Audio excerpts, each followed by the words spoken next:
Halo teman-teman, sekarang kita akan melanjutkan modul drawing. Nah, jadi kalau kalian mau membuat barang di vendor itu, tentunya informasi yang kalian berikan itu harus jelas agar vendor mengerti mau buat apa.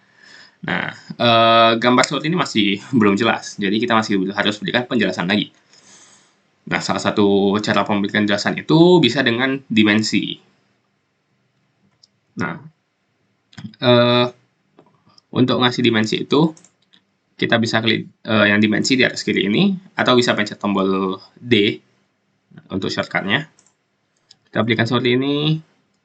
Oke, maka dia akan menunjukkan dimensi dari lingkaran luar ini dengan simbol seperti ini, simbol lingkaran baru dicoret. Itu artinya simbol diameter. Jadi lingkaran ini ukurannya diameter 16. Nah, oke. Lalu selanjutnya kita kapan penggunaan diameter atau jari-jari? Kenapa tidak? Sebenarnya boleh kita bikin ini sebagai jari-jari 8, cuma tidak umum. Lebih umum itu kalau untuk bentuknya lingkaran itu kita gunakan diameter. Nah, kapan kita gunakan jari-jari itu ketika lingkarannya tidak penuh, misal busur, arc gitu, atau fillet. Tapi selama dia itu lengkung yang tidak lingkaran penuh, umum dipakai jari-jari. Misal di bawah sini ada fillet ya. Jadi kita bisa berikan dimensi juga di sini. Aduh, filletnya terlalu kecil. Ya mungkin tidak kelihatan, kita besarin dulu filletnya.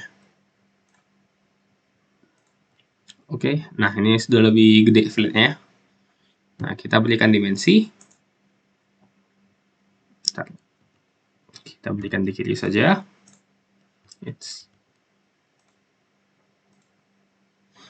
Oke. Nah, di sini, maka di bawah kiri ini sudah dapat dimensi jari-jari 2. Oke. Lalu selanjutnya kita berikan dimensi lagi. Kita lengkapin dimensinya.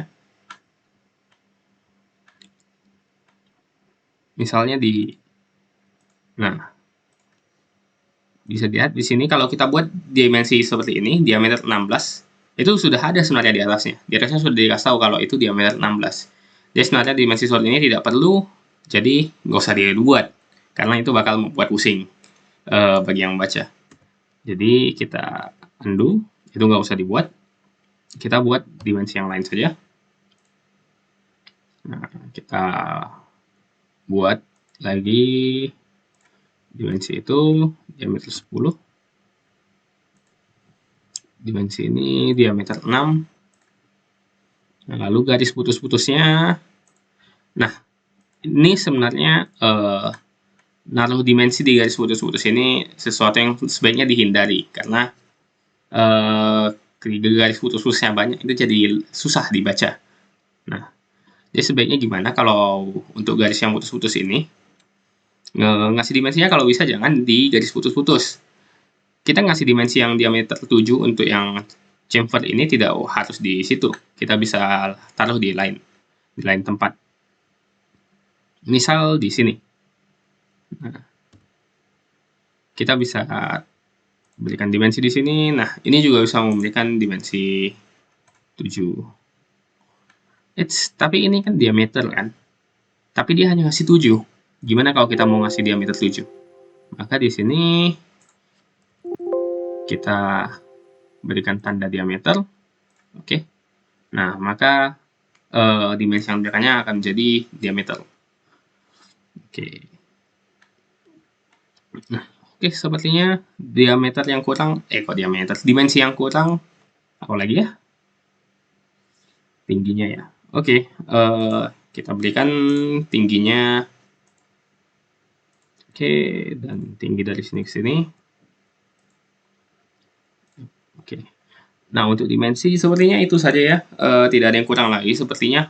Kalau nanti ternyata ada yang kurang, bisa bilang saya di komen atau tanyakan nanti juga boleh. Kita lanjut ke penjelasan yang lain. Nah, ketika kalian menggambar lingkaran atau silinder, kita harus perlu kasih garis sumbu. Nah, misalnya itu kita gunakan ini sudah ada untuk memberikan garis sumbunya, bisa menggunakan center line. Itu hasil garisnya nanti bakal sama, garisnya bakal panjang, baru pendek, panjang, pendek gitu. Mungkin kita berikan dulu untuk di lingkaran ini. Nah, oke, ini lingkaran yang besar ini sudah diberikan garis sumbu. Nah, untuk lingkaran yang kecil ini sebenarnya perlu juga diberikan garis sumbu, tapi kita tahu garis sumbunya pasti bakal overlap dengan yang besar. Jadi nggak perlu kita berikan lagi. Begitu saja sudah cukup. Oke, lalu selanjutnya kita lihat gambar yang lain. Nah, di sini kita juga perlu garis sumbu, karena ini sudah silinder kan. Nah, maka dia diberikan garis sumbu untuk menunjukkan kalau itu dia bentuknya silinder. Oke, nah ini sudah cukup jelas ya. Nah, tapi kalau ketika kalian mau memberikan gambar yang lebih kompleks lagi, nanti harus lebih banyak lagi diberikan penjelasan-penjelasan lagi. Dan ini masih gambar part, belum gambar assembly. Tapi kalau kalian menggambar assembly itu untuk kebutuhan yang lebih kompleks, dan mungkin kalian bakal perlu ketika sudah membuat part yang rumit dari robotnya. Mungkin kalau untuk di awal-awal kalian bakal mencoba-coba dulu untuk membuat part yang sederhana. Jadi untuk sekarang masih sampai sini dulu.